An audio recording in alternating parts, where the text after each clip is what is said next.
आज हम लोग हदीसों की रोशनी में, रिवायतों की रोशनी में, जितनी भी प्रोफेसीज की गई उन सब की रोशनी में देखेंगे कि जो आखिरी इमाम ज़माना इस्लाम है, इमाम मेहदी इस्लाम है, उनका कब ज़हूर होगा और खुद जो रिवायत है वो आपको जवाब देगी। मैं कुछ नहीं कहूंगा, आप कुछ नहीं कहेंगे, हम सब मिलकर कुछ नहीं कहेंगे। जो रिवायत है वो अपने आप में ही जो जुमला ला के हमके लिए अखज़ करेगी, हम उससे रिजल्ट आउट करेंगे और जानेंगे कि आखिर इमाम मेहदी इस्लाम का ज़हूर जो है वो कब हो सकता है या कब होगा। अल्लाह बेहतर जानता है कि लेकिन जो रिवायती की रोशनी में उससे हम क्या समझ पा रहे हैं और वो खुद क्या जवाब दे रही है, उस सब पे बात करने जा रहे हैं। आप भी देखते रहिए, जब इससे बात करें।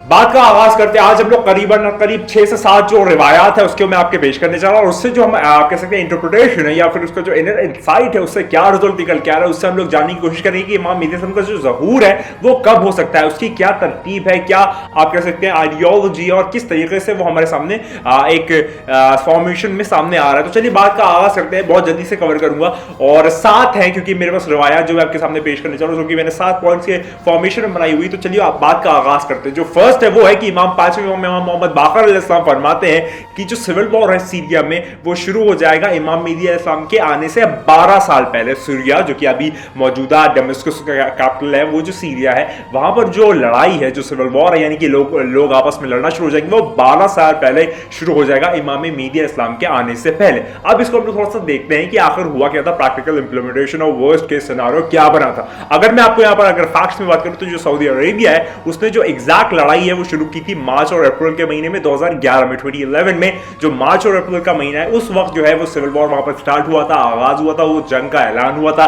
बुरी तरीके से जो चीजें वहां पर शुरू हो गई थी सीरिया में, जो कि इस रवायत की रोशनी में हमारे सामने पेश आता है। और वो जो सिविल वॉर है वो बशर अल असद जो वहां का प्रेसिडेंट था उसके खिलाफ शुरू हुआ था 2011 में मार्च और अप्रैल के दरमियान। तो अगर हम लोग 2011 में, क्योंकि यहां पर रिवायत में जुमला आता है कि 12 साल बाद सिविल वॉर के इमाम मेहदी आखिरुज़्ज़मान इस्लाम का ज़हूर होगा, तो 2011 में अगर हम लोग 12 साल जोड़ दें यानी कि 2011 प्लस 12 अगर हम लोग करें तो वो आता है 2023 यानी कि 2023। यानी कि इस रवायत की रोशनी में हमारे पास जो रिजल्ट निकल के आ रहा है, देखिए मैं अपने मन से नहीं कह रहा, जो मौला का फरमान है उसको मैं आपके सामने कह सकते सिंपलीफाई कर रहा हूं, उसकी मैथ कर रहा हूं, उसकी सिंपल आपके सामने न्यूमेरल मैथ कर रहा हूं और मैं बता रहा हूं कि क्या रिजल्ट निकल के आ रहा है। तो इससे हमारे पास जो पहला रिजल्ट निकल के आता है, जो फर्स्ट रिजल्ट निकल के आता है वो 2023 आता है। इसको नोट करिएगा। आगे बढ़ते हैं, अगली बात करते हैं। इमाम जाफर सादिक अलैहिस्सलाम जो फर्जंद इमाम मोहम्मद बाकर अलैहिस्सलाम है वो फरमाते हैं कि जब अब्दुल्ला मर जाएगा, अब्दुल्ला की जब डेथ हो जाएगी तो एक बहुत लड़ाई शुरू हो जाएगी, हंगामा हो जाएगा, एक अजीब सा कमोशन क्रिएट हो जाएगा अगले राजा बनने के लिए। और वो जो लड़ाइयां हैं वो 100 साल तक, जो वहां पर एक जो लंबा किंगडम था उनका, आले सऊद का एक लंबा 100 साल का जो किंगडम था उसका एंड हो जाएगा इमाम मेहदी अलैहिस्सलाम के आने तक।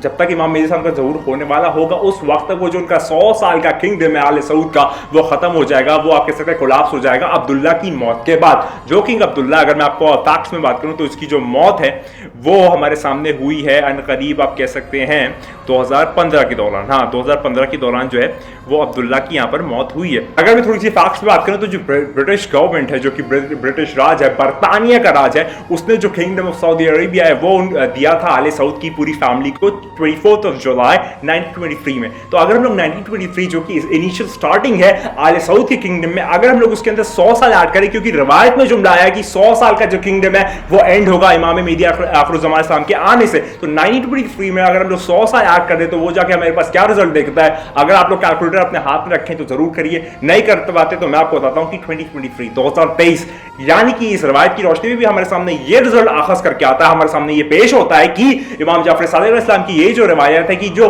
अब्दुल्ला है जब वो मर जाएगा उसके बाद जो 100 साल का किंगडम है, 100 साल की मुनाकी है, वो एंड पे आ जाएगी। यानी कि 1923 में अगर आप लोग जहां पर वो स्थापित हुई थी उसके बाद अगर आप 100 साल ऐड अप कर दे तो वो जाके हमारे पास 2023 बनाता। तो ये मैं फिर कुछ नहीं कह रहा, आप कुछ नहीं कह रहे, हम सब मिलकर कुछ नहीं कह रहे, रिवायत जो बोल रही है उसकी मैं सिंपल नाफ आपके सामने पेश कर दे रहा हूं अलजबरा या फिर एक नॉर्मल इंडक्शन के फॉर्मेशन में। तो मैंने दो चीजों से आपके सामने दिखाया कि 2023 में इमाम मेहदी का ज़हूर जो वो किस जानिब और किस तरीक़ेकार से हो सकता है। तीसरे पे बात करते हैं। मौलाकुल कायनात अमीरुल मोमिनीन जो है उनका फरमान है कि जो इमाम मेहदी आखिरुज़्ज़मान इस्लाम जो कायम है, जो हुज्जतुल्लाह, जब उसका ज़हूर होने वाला होगा तो उससे 3 साल पहले जो है वो हज जो है वो रुक जाएगा। हमने देखा कोविड-19 जो आया यानी कि 2019 में उसकी जो पेनाकल था वो 20 में आया, 21 में आया और अभी 22 चल रहा है, यानी कि 20 और 21 में मैंने इसके ऊपर एक डिटेल वीडियो बनाई हुई है। अगर आपने वो नहीं देखी तो यहाँ पर लिंक दे रहा हूँ, वो जाके लाजमी देखे तो मैं आपको बताऊंगा उसमें कैसे एक्सप्लेन किया है कि उसमें जो हज है वो प्रॉपर तरीके से रुक चुका है। तो हमने देखा 2020 में हज रुक गया, 2021 में रुक गया। अभी के मौजूदा दौरान जो भी है, अभी फैसला आया नहीं, क्योंकि अभी वो महीना हज का भी आया नहीं है, रमजान अभी आएगा, उसके बाद फिर बकरीद का महीना, फिर इस तरीके से चीजें चलेंगी। लेकिन फिलहाल के तौर पर जो बकरीद का दिन है वो अभी थोड़ा सा दूर है, तो हम लोग देखेंगे कि 2022 में किस तरीके से होता है। लेकिन अगर 2022 में, क्योंकि जो सिचुएशन और सर्कमस्टांसेस और सिनारियोज चल रहे हैं, रशिया और यूक्रेन और इस तरीके की चीजें, और फिर कोविड का उम्मीद कर रहे हैं कि एक नई वेव जो है वो आने वाली है, उस तरीके से जो 2022 है उसके अंदर भी हम देख सकें कि जो ये ना हमारा कोविड है उससे या फिर किसी और आपदा से या किसी और वबा से जो है वो हज रुक सकता है। ठीक है, तो अगर हम लोग उसमें 2020 में, क्योंकि यहां मौला का फरमान है कि 3 साल पहले, मेहदी के आने से पहले 3 साल वो जो हज है वो रुक जाएगा, तो अगर हम लोग 2020 में 3 साल ऐड अप करते तो वो 2023 बनाता है। तो 2023 जो है वो उससे पहले यानी कि 2022 जो है वो डिसाइडिंग फैक्टर बन सकता है। तो यहाँ भी हम लोग देख सकते हैं कि जो 2023 है वो निकल के रिजल्ट आ रही है। फिर जो है वो अपने आप में ये रिवायत खुद जुमला कह रही है, मैं कुछ नहीं कह रहा, आप कुछ नहीं कह रहा, हम सब कुछ नहीं कह रहे। मौला का फरमान जो है वो अटल है, विराट है, विशाल है, स्वरूप है अपने आप में, और वो मैं आपके सामने पेशकश करते चले जा रहा हूं। आगे बात करते हैं, 3 बातें कर चुके, चौथी भी बात करते हैं। ये भी 5वें इमाम मोहम्मद बाकर इस्लाम का फरमान है, जो कि उन्होंने फरमाया कि मेहदी के आने से 3 साल पहले जो ग्लोबल ड्राउट है और जो आप कह सकते हैं सूखा पड़ना है पूरी दुनिया में, हर जगह जो है वो सूखा पड़ जाएगा, मुश्किलात आ जाएंगी, लोग जो है वो खाने को तरसेंगे, बहुत भूखे मरेंगे। अगर आप शायद लोग कहने नहीं, ऐसा तो नहीं हुआ था, इतना कोई क्रिटिकल और पिनाकल पे नई चीजें पहुंची। तो मैं आपको कुछ फैक्ट्स में बात करना चाहता हूं कि जो कोविड-19 है जब वो आया तो उसके बाद जो पूरी दुनिया है, हर जगह पर जो शॉर्टेज है वो बहुत ज्यादा बढ़ गई, हर जगह पर जो है वो कमी आ गई, खाने के तौर पे, आप कह सकते हैं फाइनेंसेस के तौर पे, और आप कह सकते हैं जो रिसोर्सेज है उसके तौर पे। तो एक तरीके से जो पूरी सप्लाई चेन है वो डिस्टर्ब हो गई 2020 में। और उसके बाद यूएनओ ने भी एक रिपोर्ट कायम की है कि वहां पर बहुत सारे ऐसे लोग हैं जिनके पास एक वक्त का भी खाना नहीं है और वो लोग भूखे मर रहे हैं। ये यूएनओ की रिपोर्ट है जो मैं आपके सामने पेश कर रहा हूं। तो इसी तरीके से मैं आपके सामने कुछ इमेजेस भी लगा दूंगा साइड में, ताकि आपको पता चल जाए कि किस तरीके से जो बच्चे हैं अफ्रीका के कॉन्टिनेंट में या फिर जो और गरीब ममालिक है वहां पर किस तरीके से मर रहे हैं। तो यहां पर भी अगर 2020 देखें और उसमें हम लोग 3 साल एड अप करते हैं, जो कि मासूम का फरमान है 5वें इमाम का कि 3 साल पहले से शुरू हो जाएगा ड्राउट का आना, सूखा पड़ने का आना, इस साल भी पड़ सकता है, और फिर 2023 में जो भी सिलसिला चलता है। तो इस तरीके से भी वो 2020+3 अगर हम लोग करें तो 2023 बनता है। यानी कि ये वाली भी रिवायत जाके खुद हमें बोल के बताती है कि जो अलजेब्रिकली अगर हम लोग देखें, मैथमेटिकली देखें, उसका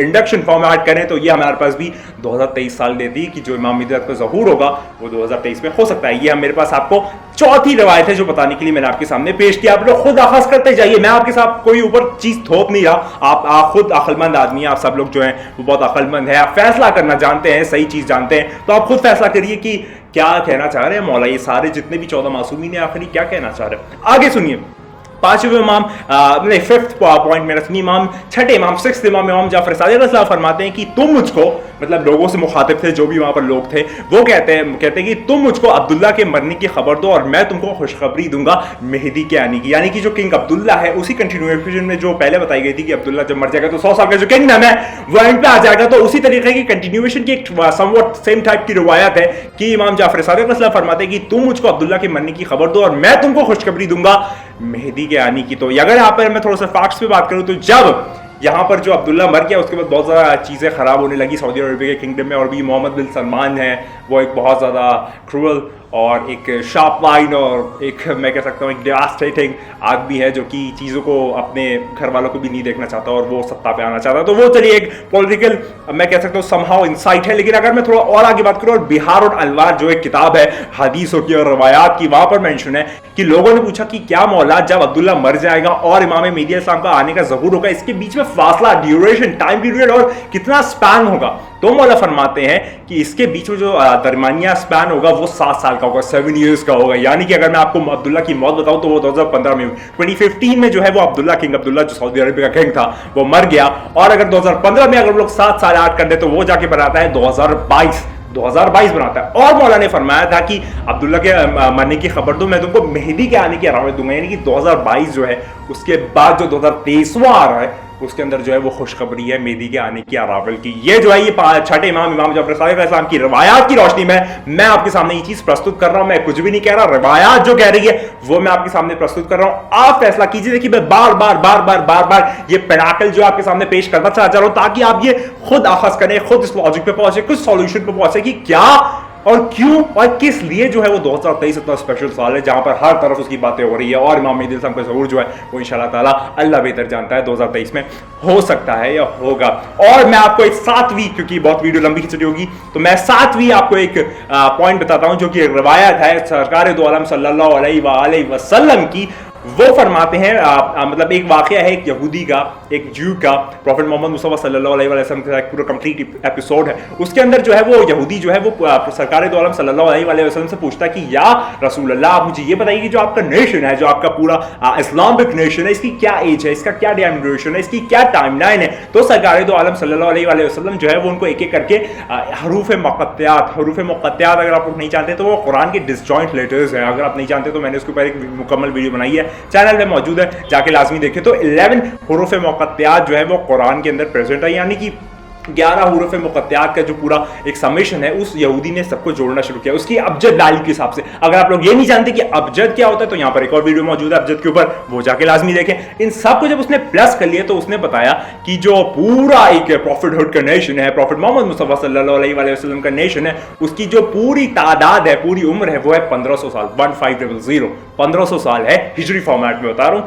1500 साल है। और इसके अंदर आप किस तरीके से है तो मैं आपको थोड़ा समझा देता हूँ कि 53 ईयर्स जो है वो प्रॉफिट मोहम्मद मुस्तफा सल्लल्लाहु अलैहि वसल्लम के मक्का में गुजरा, और उसके बाद जब उन्होंने हिजरत की तो फिर हिजरी का सिलसिला शुरू हुआ। तो अगर आप इसको पूरी तरीके से इसको आप कह सकते हैं समेशन करें, इसको ऐड अप कर दें तो 53 + 14 47 अगर हम लोग करते हैं हिजरी में तो वो हमारे पास जाके बनाता है 1500 साल इन टोटल।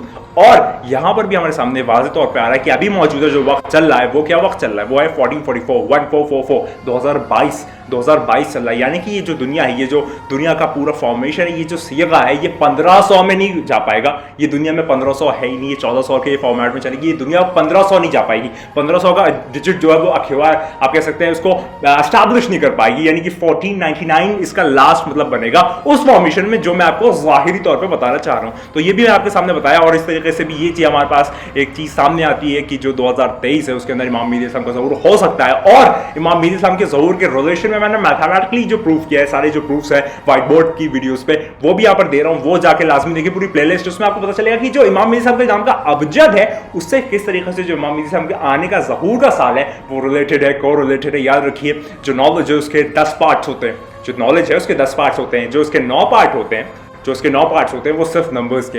एक जो पार्ट है वो उसका खुद का पार्ट है, या उसका जुज़वी पार्ट है, या उसका आप कह सकते हैं बेस पार्ट है। 9 पार्ट नंबर्स के, 9 पार्ट आप समझ सकते हैं कितना ज्यादा, यानी कि 90% जो है वो पूरे नंबर्स का गेम है। हर जगह पर अगर आप नंबर्स देखने लगते हैं तो आपसे बड़ा कोई जादूगर नहीं। अगर आप हर जगह पर नंबर्स देखते हैं तो आपसे बड़ा कोई आरफ नहीं। अगर आप हर जगह नंबर्स देखते हैं तो आपसे बड़ा कोई मोमिन नहीं, क्योंकि नंबर्स जो है उसी का सारा खेल है, और नंबर के अंदर सारी चीजें इनकोडेड है। सारा जो जफ्र है, सारा जो नजूम है, सारी कुछ चीजें वो नंबर्स के गेम पे चलती हैं। तो ये मैंने आपको सारी चीजें बताई। याद रखिए मैं कोई नजूमी नहीं हूं, एस्ट्रोलॉजर नहीं हूं, कोई मैं आप कह सकते हैं कि सितारों की पढ़ाई नहीं करता, कुछ इस तरीके का नहीं करता। जो मासूम की रिवायत है, क्योंकि जो मासूम की रिवायत है वो तारों की कोई डिपेंडेंसी नहीं रखती। जो मासूम की रिवायत है वो आप कह सकते हैं खाक, पानी, हवा, मिट्टी से नहीं रखती, बल्कि उल्टा और द कॉन्ट्रास्ट जो मासूम की रिवायत है, जो मासूम की हदीस है, उसके ऊपर सारा कुल आलम जो है वो डिपेंडेंट है, क्योंकि वो हक है और उसके साथ अगर किसी को हक पे जाना है तो उसको उसके साथ आप कह सकते हैं मिलना पड़ेगा, उसके अंदर जम होना पड़ेगा। मासूम क्या, ये माकाम मर्तबा है। तो ये मैंने आपके सामने करीबन 7 पॉइंट्स पेश की जो हमको बताता है कि इमाम मेहदी अलैहिस्सलाम का जो ज़हूर है वो 2023 में किस तरीके से हो सकता है, क्यों हो सकता है, किस जानिब से हो सकता है, क्यों है, क्या फॉर्मेशंस है, क्या थियोलॉजिकल एस्पेक्ट्स है। ये मैंने अभी आपको थ्योरी बताई, मैथमेटिकली जो है वो सारा कुछ प्रूवन है, चैनल पे मौजूद है, जाके लाजमी देखें। ये सारे पॉइंट 7 पॉइंट्स को मैंने आपको बता चुका हूं। अगर आपको वीडियो पसंद आई प्लीज चैनल को लाइक सब विश करिएगा, मेरा जरूर करिए। और उस मुतालिक रिलेशन की स्टार्ट वीडियो चाहिए, चैनल पे अगले वीडियो बहुत ज्यादा मौजूद है, जाके लाजमी देखें। थियोलॉजिकल एस्पेक्ट्स और कंपैरेटिव रिलीजन के एनालिसिस है, और किस अलग अलग रिलीजन्स में कल की अफ्तार का क्या कॉन्सेप्ट, उस पर भी मैंने एक वीडियो बनाई है, सशोजान है, या अलग अलग चैनल्स क्या कहना चाहते हैं रिलीजन के, और थियोलॉजी क्या कहती है इस बारे में, स्पिरिचुअलिटी का क्या कॉन्सेप्ट है। ऐसे बहुत सारे कॉन्सेप्ट के ऊपर मैंने वीडियो बनाई, जाके लाजमी देखें। मैं हमेशा की तरह एक ही बात कहूंगा, आप याद रखिए बहुत तेजी से वक्त गुजर रहा है, बहुत तेजी से वक्त जो है वो उड़ता चला जा रहा है। अब जो वक्त है उसके अंदर पर लग गए, आपको एहसास भी नहीं हुआ कि आप मार्च में आ गए। अभी 2022 शुरू हुआ था, 2021-22 क्या हो रहा है कुछ अंदाजा भी आप लोगों को। लेकिन वही वाली बात है कि वक्त बहुत तेजी से गुजरेगा, और अब तो है, अब वक्त को पंख लग गए हैं, वो उड़ जाएगा। बस आपको यह रखना है कि आपका कनेक्शन डिवाइन के साथ होना चाहिए, और आपको इंतजार करना चाहिए उस आने वाले का। अगर आप उस आने वाले के बारे में इंतजार नहीं करते, उसके बारे में ज्यादा रिसर्च नहीं करते, उसका तस्करा नहीं करते, उसके बारे में ज्यादा पढ़ाई नहीं करते, तो यार आप लोगों में फिर कुछ चिंता का विषय है। उसके बारे में ज्यादा से ज्यादा जानने की कोशिश, क्योंकि हर रिलीजन जो है वो उसको वेलकम करने के लिए तैयार खड़ा हुआ है। ऐसा ना हो कि जब वो आए तो आप जो है उसके खिलाफ खड़े हो जाए। मैं हमेशा की तरह वही बात करूँ तो जो मैं हमेशा कहता हूँ, खुदा को याद करो यार, खुदा को याद करो। खुदा हाफिज। सुराही तोड़ दे, हंसती है तू, हंसती है तू।